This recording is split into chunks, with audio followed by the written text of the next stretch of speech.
नमस्कार दोस्तों, स्वागत है आपका अपने YouTube channel back to college पर। और मैं आपके लिए लेके आया हूँ जो 9 अक्टूबर 2020 को जो हमारा नेट का पेपर हुआ था ना, उसके लिए जो मैं सटीक आंसर की मैं लेके आया हूँ। मैंने बुक्स में इन्हें ढूंढा है और विद प्रूफ मैं आपके सामने ये लेके आया हूँ। तो आप जिसने नेट का पेपर दिया है आप अपने आंसर इससे मैच कर सकते हैं और देख सकते हैं कि आपके कितने क्वेश्चन सही हुए हैं। और मैंने लगभग 70 क्वेश्चन के राउंड में लेके आया हूँ और जिनका प्रूफ मेरे पास है कि ये आंसर सही है। और बाकी कुछ ऐसे क्वेश्चन होते हैं जो बिल्कुल इजी होते हैं, उनका मैंने कोई प्रूफ नहीं डाला है। जैसे कि हम ये पहला क्वेश्चन देखते हैं। पहला क्वेश्चन ये ऐसे क्वेश्चन आया था कि कौन सी रियासत ऐसी थी जो भारत विभाजन के टाइम पर जिसने छुटपुट विद्रोह का प्रदर्शन किया था और बाद में वो क्या थी, भारत संघ में मिल गई थी। तो इसका आंसर भोपाल होगा। दोस्तों आप ये पढ़ सकते हैं।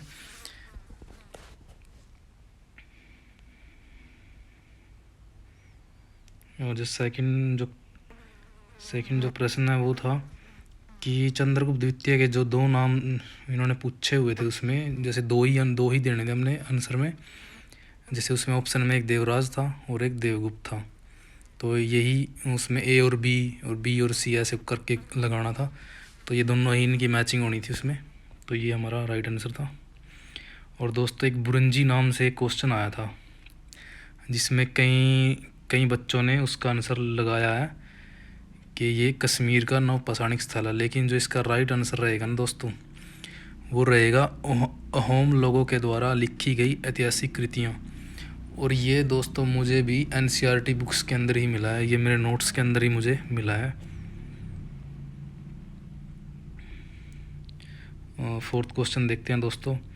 एक क्वेश्चन आया था दोस्तों कि राजद्रोह जो एक्ट था ना, उसमें जो 124A धारा कुछ ऐसे क्वेश्चन था कि वो जोड़ी गई थी, तो वो कब जोड़ी गई थी? तो 1870 इसका आंसर आ जाएगा, क्योंकि वो राजद्रोह की धारा 124A थी, तो इसका आंसर 1870 आएगा। और क्वेश्चन नंबर 5 देखते हैं कि सिंध के अंदर जब 712 के अंदर अरबों ने आक्रमण किया तो कौन कौन से हथियार अपने साथ लेके आए थे? तो इसमें दो ही ऑप्शन लगाने थे, एक नौफ्था दिया हुआ था और एक ये मैगनल। तो आइए 6 क्वेश्चन देखते हैं। ये 6 क्वेश्चन दोस्तों ऐसे आया हुआ था कि किस जो सूफ़ी जो वो होती है ना जीवनियाँ, उनको वैसे तो हम तज़किरा बोलते हैं, लेकिन कौन सी ऐसी सूफ़ी वो थी जिसको तज़किरा था, जिसको ना अभी जहांगीर को भेंट किया था, कुछ ऐसे क्वेश्चन था। और ये जो अखबारुल ख़यार थी ये ऑप्शन में था, तो इसका राइट आंसर यही रहेगा, अखबारुल ख़यार, जो अब्दुल हक मुंदाइस दहलवी की है। यही वो भेंट की गई थी जहांगीर को। और एक क्वेश्चन नंबर 6 देखते हैं। इसमें क्वेश्चन आया था कि महमूद खिलजी ने ये चिकित्सालय बनवाया था। कैसे क्वेश्चन था कि चिकित्सालय किसने बनवाया था? तो इसका आंसर रहेगा मालवा का महमूद खिलजी। और इनकी क्रोनोलॉजी भी एक आई हुई है, वो आगे देखेंगे दोस्तों। और एक ये बिल्कुल इजी क्वेश्चन आया हुआ था कि क्वेश्चन नंबर 7 है जो इनका मिलान करना था, कौन सी नदी कौन सी? तो विपाशा, ब्यास, पुरुषनी, रावी, अस्किनी, चिनाब, वित्सता, झेलम, ये जैसे कि हम बहुत इजी क्वेश्चन है। तो और क्वेश्चन नंबर 8 देखते हैं दोस्तों। इसमें एक क्वेश्चन आया था कि टंका के ऊपर किसने टकसाल का नाम लिखवाना शुरू किया था? तो ये इल्तुतमिश था जिसने टकसाल पे नाम लिखवाना शुरू किया था, क्योंकि हम पढ़ पाएंगे कि यहाँ लिखा हुआ है कि टंका पे उसने उस शहर का नाम भी खुदवाता था और जिस शहर में ढाले जाते थे। तो ये राइट आंसर हो जाएगा। क्वेश्चन नंबर 9 देखते हैं। एक आया हुआ था रफ्ताक अभिलेख, और उसके ऑप्शन थे जैसे कि ये कश्मीर का कुछ ऐसा स्थल वगैरह है, या इसके अंदर वैसे तो ये इसका राइट आंसर तो ये था कि इसके अंदर जो कनिष्क के जो उसके पूर्वज हुए हैं ना, उसके बारे में इसमें रफ्ताक अभिलेख के अंदर बताया गया था। तो क्वेश्चन नंबर 10 देखते हैं दोस्तों। ये क्वेश्चन आया था कि किस गुप्त शासक के सोने के सिक्के के अंदर जो सोने की मात्रा थी ना वो कम थी, यानी कि मिलावट ज़्यादा थी। बहुत से बहुत से विद्यार्थियों ने इसका जो आंसर लगाया स्कंदगुप्त लगाया, लेकिन इसका जो राइट आंसर रहेगा वो विष्णुगुप्त रहेगा। Vishnugupta, Vishnugupta is the right answer. और दोस्तों 11th नंबर क्वेश्चन हम देखते हैं। इसमें क्वेश्चन आया था 11th नंबर पे कि कौन से वंश ने महिलाओं को अपने प्रशासन के अंदर उच्च पदों पर नियुक्त किया था। तो इसका राइट आंसर रहेगा दोस्तों, आप देख लीजिए, चालुक्य। चालुक्य वंश ने उच्च पदों पर नियुक्त किया था लेडीज़ को। और एक दोस्तों ये बहुत इजी क्वेश्चन आया था, जो अपने 16 महाजनपदों में से इनकी राजधानियाँ मैच करनी थी।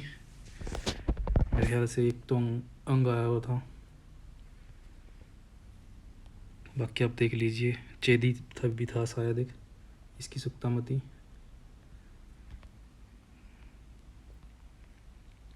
और एक क्वेश्चन नंबर 13 जैसे कि ये आया हुआ था, इसमें मैचिंग करनी थी कि रोजदी कहाँ है, जोरवे कहाँ है। जोरवे महाराष्ट्र हो जाएगा और रोजदी ये गुजरात। बस ये दो ही हमने मैच करने थे, बाकी सब अपना मैच हो रहा था। वैसे अकेले जोरवे से भी काम चल रहा था, अकेले जोरवे को मिलाते ही सारे मैच हो रहे थे।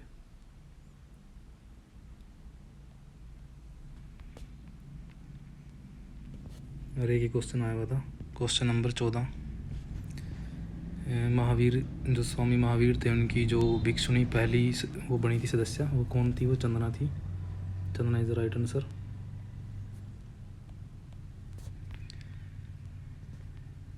और एक क्वेश्चन नंबर 15 ये आया हुआ था, जैसे इसमें ना क्रोनोलॉजी दी गई थी भाई, सबसे पहले कौन सा स्तूप आएगा, बरहूत का आएगा, और 2-3 ऑप्शन और थे जो मेरे याद नहीं है, लेकिन दोस्तों हमने बरहूत ही लगाना था, अकेला उससे सारे मैच हो जाते। बरहूत सबसे प्राचीन था, क्योंकि आप ये देख ही सकते हैं। बाकी तो ये सारे अमरावती वगैरह, ये लास्ट में दमेक वगैरह, ये सारनाथ के जो भी, ये सब कुछ लास्ट में बने हुए हैं। और एक दोस्तों ये आया था, इसका बहुत से बच्चों ने आंसर गलत दिया है। क्वेश्चन नंबर 16, जो प्राचीन बौद्ध पांडुलिपि कहाँ से मिली है दमपद की? तो ये खोतान से मिली है। जैसे आप ये पढ़ सकते हैं क्वेश्चन, खोतान से मिला हुआ खरोष्टी लिपि के धम्मपद, ये 2री-3री शताब्दी का लिखा होना चाहिए ऐसे। ये आंसर था इसका खोतान, ये राइट आंसर हो जाएगा। ये देखते हैं क्वेश्चन नंबर 17। इसमें क्रोनोलॉजी पूछी हुई थी दोस्तों, सैयद वंश के शासकों की। पहले खिजर खान आ जाएगा, फिर ये मुबारक शाह, फिर मोहम्मद शाह, फिर आलम शाह। और एक दोस्तों ये क्वेश्चन ये आया था कि जो फ्रांसीसी थे वो भारत को कब छोड़कर गए? तो इसका आंसर नवंबर 1954 दिया हुआ था, 1954 इसका राइट आंसर हो जाएगा, 1954। तो अगला क्वेश्चन देखते हैं दोस्तों, क्वेश्चन नंबर 18।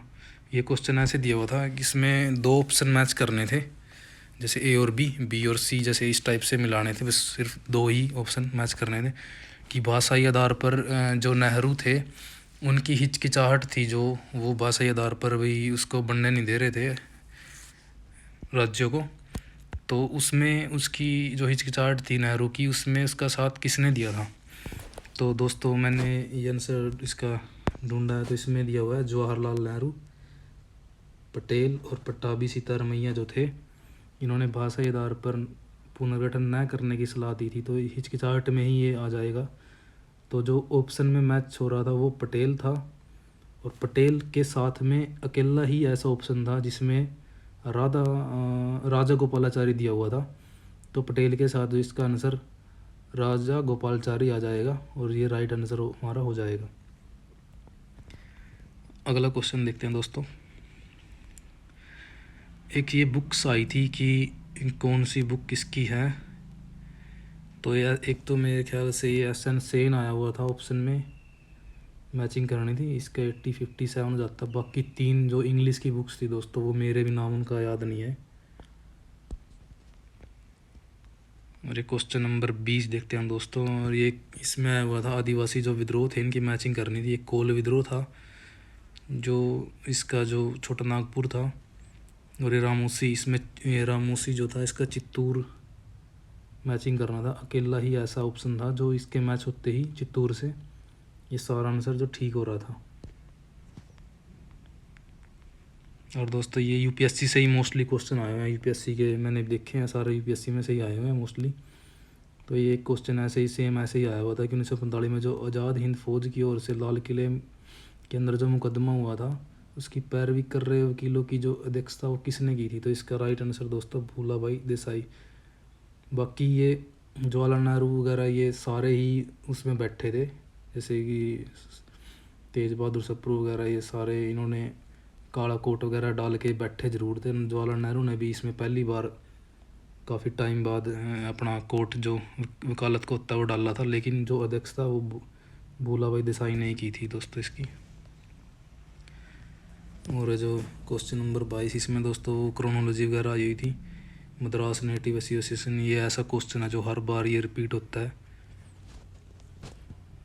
जैसे ये 1852 मद्रास महाजन सभा, ये 1884 इसकी क्रोनोलॉजी थी। बाकी 2 ऑप्शन मेरे भी याद नहीं है दोस्तों भी। और जो ये दोस्तों ये भी क्वेश्चन कई बार रिपीट हुआ है, हर बार ये मोस्टली आ ही जाता है 2-3 साल बाद, पुराने पेपर में आप देख सकोगे। और जैसे कि ये यूपीएससी में भी कई बार रिपीट हुआ है कि नंदों की अतुल जो संपत्ति का उल्लेख है वो कौन कौन करता है, लेकिन इसमें जो बुक में दिया हुआ है हिंसांग और मामूलनार, लेकिन मामूलनार ये ऑप्शन में था, हिंसांग नहीं था। तो इसका राइट आंसर मामूलनार हो जाएगा क्योंकि ये कई बार रिपीट क्वेश्चन है, रिपीटेड है। हम देखते हैं क्वेश्चन नंबर जो 23। दोस्तों इसका आंसर क्वेश्चन जो गायब हो गया थोड़ा, ये जो वो पत्रिका थी अल हिलाल, पता नहीं अल बिला कुछ ऐसा। इसका वैसे राइट आंसर जो भी सर सैयद अहमद खान ही रहेगा। मेरा नाम इसका याद नहीं है, मैच भूल गया मैं इसका क्या वो प्रश्न था। और दोस्तों ये क्वेश्चन आया हुआ था कि हारिज ये किसका था, ये बलबन ने स्टार्ट किया था, सेना का था। जैसे अमीर कोही आया हुआ था, मोहम्मद बिन तुगलक का, ये बंदगान जो ये फ़िरोज़ तुगलक का था, इसमें इसके दास वगैरह थे। अमीर कोही एक ऋषि का था, मोहम्मद बिन तुगलक का। और मुस्तगराज अलाउद्दीन खिलजी ने जो ये इन्होंने चलाया था कि जो इसके अधिकारी थे जो कर वगैरह वसूलते थे उनके पास जो बच जाता था बकाया वगैरह, उसके लिए इसने मुस्तगराज चलाया था, बनाया था। दीवाने खैरात ये फ़िरोज़ तुगलक का, इसमें ये शादियाँ वगैरह कराता था, गरीब लड़कियों की दहेज वगैरह देता था। तो ये था। और ये बिल्कुल इजी क्वेश्चन आया है दोस्तों, जो कई बार आया हुआ है पीछे भी, कि जो ये भानुगुप्त का ऐरण-अभिलेख पूछा हुआ था कि सती प्रथा का उल्लेख किस में मिलता है, तो ये ऐरण-अभिलेख में मिलता है। और ये भानुगुप्त जो था ये दोस्तों गोपराज इसका मित्र था, वो शहीद हो जाता है। गोपराज तो गोपराज की जो पत्नी होती है तो वो इसमें सती हो जाती है, इसका ही उल्लेख इसमें मिलता है। और दोस्तों ये क्वेश्चन जो पीछे मैंने कराया ये आगे आ गया दोबारा फिर। क्वेश्चन नंबर 26 की टकसाल पर नाम अंकित करने की प्रथा किसने शुरू की थी, ये इल्तुतमिश ने शुरू की थी। और ये सिंध, क्वेश्चन नंबर 27 सिंध वाला आ गया दोबारा फिर। और इसमें गुप्त काल के जो मंदिर पूछे गए थे कि कौन सा मंदिर इनमें से ईंटों का बना है, तो ईंटों का मंदिर एक तो ये सिरपुर का लक्ष्मण मंदिर इसका आंसर था। 2 ही इसमें थे, 2 ही ए और बी ऐसे करने थे। तो एक इसमें ये भीतरी गांव का मंदिर और सिरपुर का लक्ष्मण मंदिर, 2 ही इसमें आंसर थे और ये हमारे राइट आंसर हो जाते हैं। और दोस्तों क्वेश्चन आया था आर्यभट्ट के ऊपर कि आर्यभट्ट ने क्या किया, क्या इसमें से कौन सा उसका वो नहीं था, आविष्कार नहीं था। Question number 29। तो इसमें तो इसकी बुक्स वगैरह हैं 10 गीतिका आर्यभट्टिया तंत्र, जैसे इसके बारे में आगे दिया है। ये भी थोड़ा ऊपर से कटिंग हो गई है दोस्तों। इसका आंसर आना था, जैसे कि इसने 3 इसमें मैच हो रहे थे क्योंकि एक नहीं था। तो एक तो इसने बताया कि पृथ्वी गोल है, एक सूर्य और चंद्र ग्रहण के बारे में इसने बताया, लेकिन ज़्यादातर स्टूडेंट ने इसका आंसर लगाया चंद्र ग्रहण, लेकिन वो इसने बताया है कि पृथ्वी गोल है सूर्य और चंद्र ग्रहण के बारे में। जो एक ऑप्शन वो दोस्तों मेरे ध्यान नहीं आ रहा, ऊपर से इसकी कटिंग हो गई पीडीएफ बनाते टाइम, इसमें आंसर था इसका। और एक ये महायान के ऊपर क्वेश्चन आया हुआ था कि ये मूर्ति पूजा करते हैं दोस्तों, पढ़ सकते हैं इसके बारे में। मेरे इसका ऑप्शन याद नहीं थे महायान के बारे में, लेकिन ये हीन यानी महायान का मैंने कटिंग डाल ली है। और दोस्तों इनकी तो हमें प्रूफ वगैरह की ज़रूरत ही नहीं है कि इसका क्या प्रूफ है। जैसे राज प्रथम, इसकी टाइम पीरियड 985 से 1015 तक था। फिर राजेंद्र प्रथम आता है जो गंगे कोंड चोलपुरम को राजधानी बनाता है। फिर वीर राजेंद्र आता है। फिर लास्ट में ये कुलोत्तुंग प्रथम आता है, जिसकी उपाधि वो करों को माफ़ करने वाला, कहीं कर हटा देता है। ये शांति, इसके काल में मोस्टली शांति रहती है। त्रिपक्षीय जो संघर्ष होता है उसमें इसके टाइम पे आके विराम लग जाता है। और दोस्तों एक क्वेश्चन आया हुआ था कि अशोक के जो पृथक शिलालेख थे वो धौली और जौगढ़ से मिले हैं, जो उड़ीसा में दोनों पड़ते हैं। यही दोनों ऑप्शन में थे जो मेन थे, और यही इसका राइट आंसर हो जाता है कि ये पृथक शिलालेख में ये अलग अलग दोनों ही थे। और एक क्वेश्चन नंबर है 37, मनुस्मृति के टीकाकार ये दो ही थे दोस्तों, कुलुक भट्ट और मेघातिथि, जो ऑप्शन में दिए हुए थे। देखिए मालवा सुल्तान जो थे उनकी क्रोनोलॉजी पूछी हुई थी कि कौन से स्थान पे आया। तो शिहाबुद्दीन गौरी, जिसने शिहाबुद्दीन महमूद इसका पहले नाम था, लेकिन ये उपाधि धारण करता है शिहाबुद्दीन गौरी की। फिर ये खिलजी वंश आ जाता है सेकंड नंबर पे। यही ऑप्शन दिए हुए थे कि मोहम्मद शाह खिलजी, ये 1436 से 1463 तक रहता है। और ये कुंभा के साथ ये युद्ध भी करता है, जिसमें ये दोनों अपनी अपनी विजयों का वो करते हैं कि मैं भी जीत। इसमें कुंभा ने विजय स्तंभ बनवाया था, वो कुंभा ने विजय स्तंभ इसलिए बनाया था कि वो युद्ध जीतता है, लेकिन महमूद शाह खिलजी भी अपने आप को उसमें विजयी बताता है। और इसके ऊपर वो क्वेश्चन भी आया हुआ है एक और इसमें अपने पेपर में कि जो दारुल सफ़ा या अस्पताल है वो किसने खुलवाया था, वो भी महमूद शाह खिलजी ने ही खुलवाया था। फिर ये थर्ड नंबर पे महमूद शाह सेकंड आ जाएगा। और एक क्वेश्चन ये 39 पे ही आया था दोस्तों कि फिरदौसी की जो शाहनामा का मुगल काल में अनुवाद था वो किस राजकुमार या अमीर ने करवाया था। तो जैसे दोस्तों मैंने इसको क्वेश्चन में ढूंढने की कोशिश की है, लेकिन मुझे इसका आंसर जो मुराद ही लग रहा है, क्योंकि मुराद ने ही शायद इसका वो करवाया है, या एक ऑप्शन और था मैं से ही कुछ ऐसा नाम था वो। इन दोनों में से ही इसका राइट आंसर, इन दोनों में से या मुराद है या वो दूसरा जो ऑप्शन है। वो दो फालतू के ऑप्शन थे। और एक ये 40 नंबर पे ये क्वेश्चन आया था कि गुरु गोविंद सिंह मुगलों के संबंध से संबंधित जो क्वेश्चन आया था, इसमें ऐसे दिया हुआ था कि गुरु गोविंद सिंह जो थे उन्होंने मुअज्जम ने उनकी सहायता की थी। यह और एक ऐसे था सेकंड पे, उसमें मैचिंग वगैरह करनी थी, गलत कौन है ठीक कौन है। तो एक ऐसे लाइन थी उसके अंदर कि मुअज्जम ने गुरु गोविंद सिंह को पकड़ लिया, लेकिन जैसे कि शाहजहाँ ने औरंगजेब के कहने पर भी इसको छोड़ दिया, कुछ ऐसे लाइन थी, लेकिन वो गलत थी दोस्तों। और यही ठीक हो जाएगा इसमें कि मुअज्जम की सहायता गुरु गोविंद सिंह ने की थी। और 5000 का इनको मनसब भी मिलता है मुअज्जम से जब औरंगजेब की मृत्यु हो जाती है उसके बाद। फिर ये एक अफ़गान द्वारा नांदेड़ में मार दी जाते हैं, नांदेड़ जो महाराष्ट्र में पड़ता है। और एक दोस्तों ये 14(1) पे ये आया हुआ था मुस्लिम लीग से संबंधित क्वेश्चन की कौन सा मुस्लिम लीग से संबंधित इनमें से नहीं था। ये 4 ऑप्शन थे, खलीक उज़्मा, सिकंदर हयात खान, फजलुल हक। और दोस्तों ये तीनों ही जो रिलेटेड थे इससे, ये जो खिजर हयात खान था ये ही अकेला इससे रिलेटेड नहीं था मुस्लिम लीग से, क्योंकि ये मुस्लिम लीग का सदस्य नहीं था, ये स्वतंत्र विचारों का व्यक्ति था।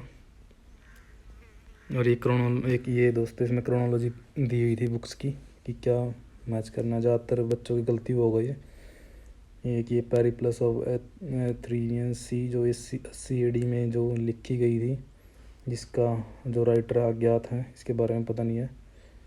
जो मणिमेखला ये शीतले सतनार की ये बुक थी जो 160 से 250 ईस्वी के बीच में संगम काल में लिखी गई थी। और ये ह्वेनसांग की बुक सी युग की थी। ह्वेनसांग जो हर्षवर्धन के टाइम में आया था 629 से 645 के बीच। तो इसने सारा हर्ष के साम्राज्य के बारे में बताया है। और एक दोस्तों एक क्वेश्चन 43 था कि नवपाषाण काल की विशेषता। इसमें पालिशदार औजार, पहिया, गेहूँ और जौ इसका राइट आंसर हो जाएगा।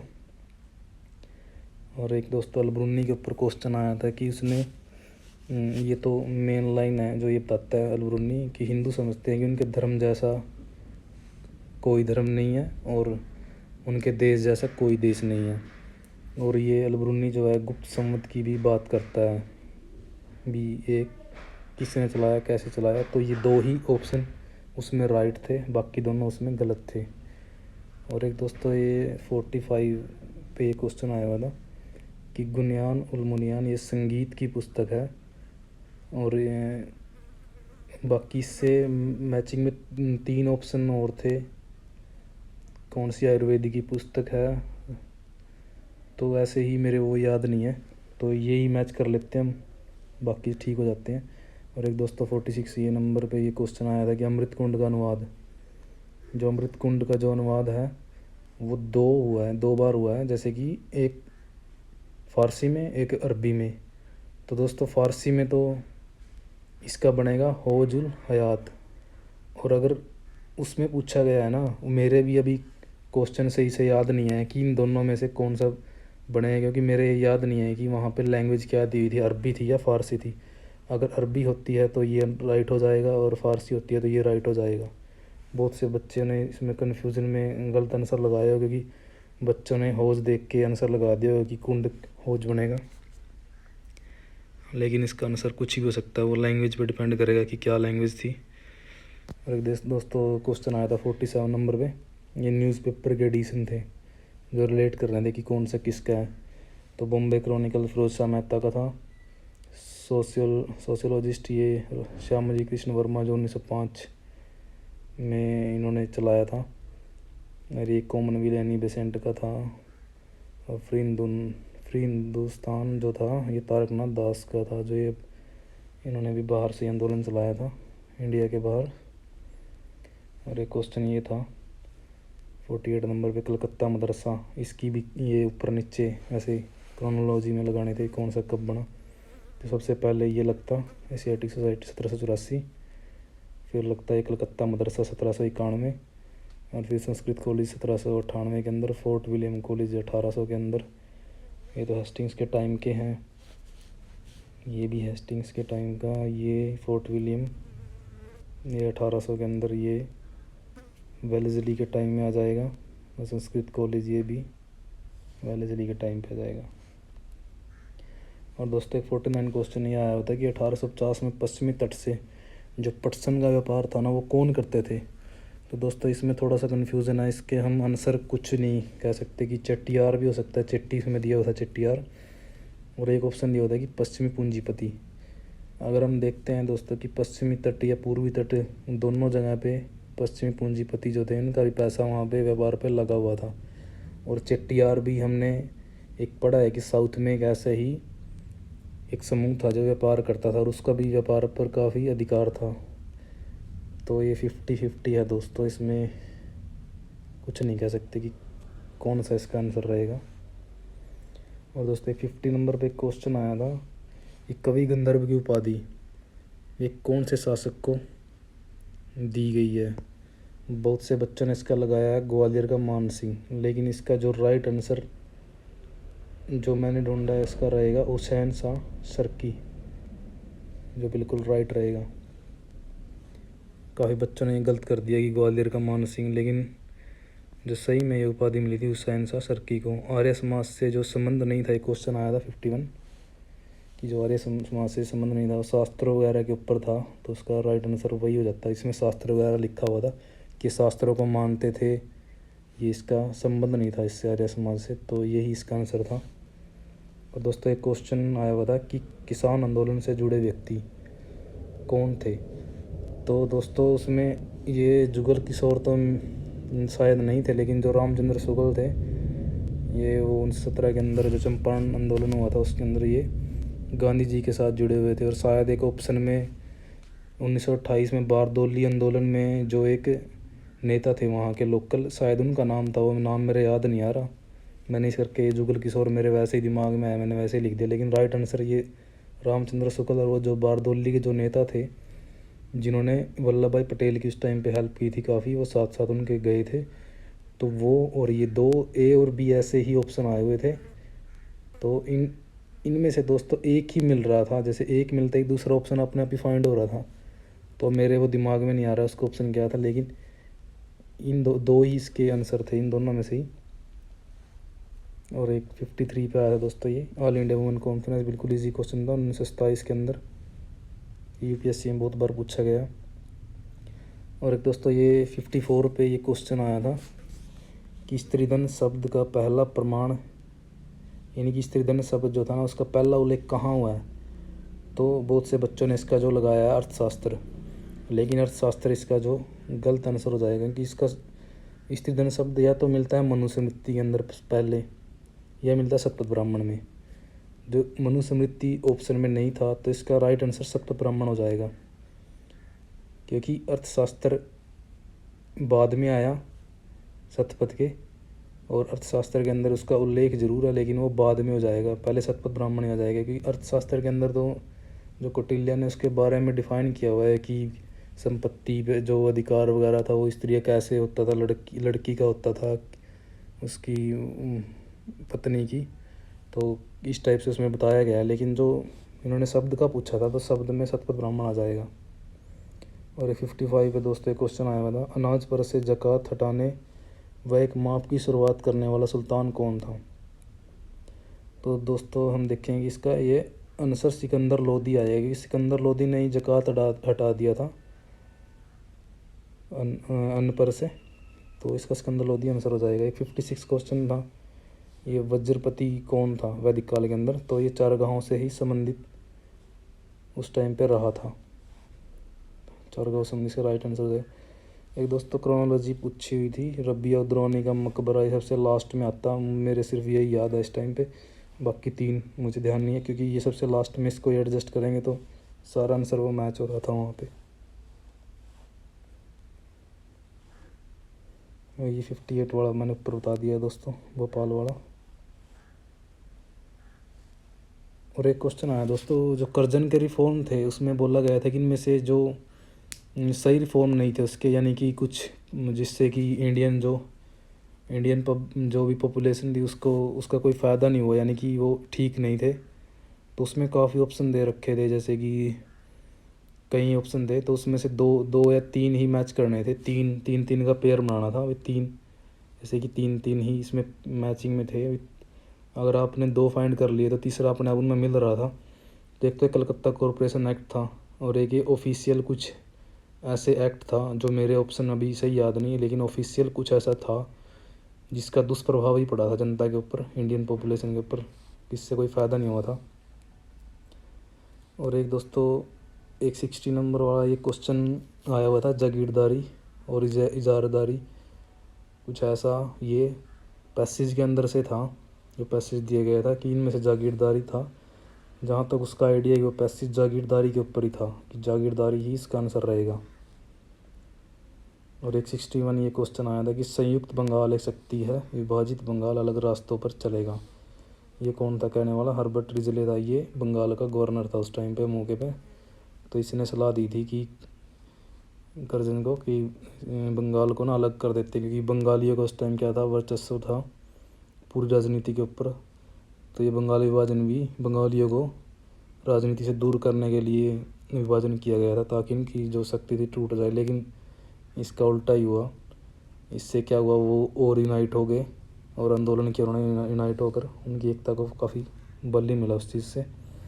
और ये क्वेश्चन ये यूपीएससी में कई बार आया दोस्तों, कि Indian association for cultivation of science 1876 के अंदर जो थी वो महेंद्र लाल सरकार ने बनाई थी, इसका राइट आंसर हो जाएगा। और एक फर्स्ट पेपर के अंदर दोस्तों एक क्वेश्चन आया था, गंगा किनारे विश्वविद्यालय। फर्स्ट पेपर जो अपन कॉमन होता है, गंगा किनारे विश्वविद्यालय, ये विक्रमशिला इसका आंसर हो जाएगा दोस्तों। और दोस्तों ये एक 64 पर एक क्वेश्चन आया हुआ था, स्वदेशी आंदोलन से संबंधित था ये, कि इसमें ऐसे दिया हुआ था चार वो थे पॉइंट, तो उनमें से गलत करने थे कि इनमें से सही कौन सा और गलत कौन सा है। तो उसमें एक ऐसे ऑप्शन था पहला कि स्वदेशी आंदोलन से 4 में शुरू हुआ, जैसे कि जो गलत हो जाएगा क्योंकि स्वदेशी आंदोलन से 5 में स्टार्ट होता है, तो ये गलत हो जाता है। तो इसमें जो राइट आंसर बनेगा, कांग्रेस ने जो एक ऑप्शन ऐसे भी था कि कांग्रेस ने स्वदेशी को 1905 अधिवेशन में 1905 के अधिवेशन में अपनाने से मना किया, ये राइट हो जाएगा। क्योंकि कांग्रेस ने जो स्वदेशी थी ना, जो स्वदेशी जो मूवमेंट उन्होंने चलाया तो ज़रूर था बंगाल के अंदर, लेकिन जिसे कांग्रेस ने एक्सेप्ट किया था वो 1906 में एक्सेप्ट किया गया था। दादा भाई नौरोजी इस टाइम उनके वो थे, अध्यक्ष थे अधिवेशन के। लेकिन ये 1905 यहाँ गलत हो जाएगा, चला ज़रूर था लेकिन कांग्रेस ने इसे नहीं अपनाया था। और एक उसके अंदर ऐसे ऑप्शन था कि बंगाल के अंदर गणपति उत्सव मनाए गए, और एक और था दुर्गा वगैरह गणपति उत्सव मनाए गए, और थोड़ा सा और कुछ ऐसा ही था, लेकिन वो भी उसमें दोस्तों गलत हो जाएगा। क्योंकि जो ये गणपति उत्सव वगैरह ये मनाए गए थे, ये बंगाल में ना मनाकर महाराष्ट्र में मनाए गए थे। अगर बंगाल के अंदर दुर्गा पूजा वगैरह के बारे में कुछ ऑप्शन होता तो राइट होता, लेकिन ये उसमें गलत हो जाएगा। तो इसका राइट आंसर जो 1905 वाला था, इसके साथ एक और ऑप्शन राइट होता, वही ठीक होएगा इसका। तो दोस्तों हमने देखे 65 क्वेश्चन जो था, 65 भी इसमें था, वस्तुनिष्ठता के ऊपर था, तो बिल्कुल इजी था। इसके ऑप्शन में भी याद नहीं है, लेकिन वो हमें पता ही है, बिल्कुल आसान था। उसके ऑप्शन देखते ही लग रहा था कि हाँ ये इसका राइट आंसर है। और दोस्तों 10 जो उसके अंदर क्वेश्चन दिए गए थे, कौटिल्य वाला था एक पैरा, तो कौटिल्य वाले के अंदर के ऑप्शन वो तो बिल्कुल इजी था। 7 उसका एक आंसर आ रहा था, 7 श्रेणी वगैरह थी। जो एक वो था कि ये बछड़े को मार देंगे, दूध तभी कुछ ऐसे था, बेचना नहीं है अभी दूध को कुछ। तो दोस्तों वो सही से याद नहीं है, मैंने ये 65 क्वेश्चन अपनी तरफ से दोस्तों ये बिल्कुल सटीक है डाले हैं, और मोस्टली सारे बुक्स के अंदर से ही हैं। और प्लस 10 दोस्तों ये अपने पैसेज वाले हैं। अपने 75 तो आप आइडिया लगा ही सकते हो कि 75 में से हमारा स्कोर कितना जा सकता है, जीआरएफ रहेगा या नेट होगा इस बार।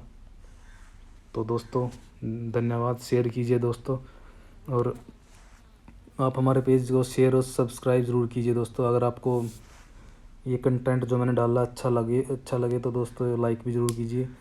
और दोस्तों मैं आगे से वीडियो डालता ही रहूँगा नेट से रिलेटेड, हिस्ट्री के नए क्वेश्चन से रिलेटेड, और काफ़ी मेरे पास अच्छे क्वेश्चन हैं। तो दोस्तों सब्सक्राइब ज़रूर कीजिए। थैंक यू दोस्तों, धन्यवाद, जय हिंद, वंदे मातरम।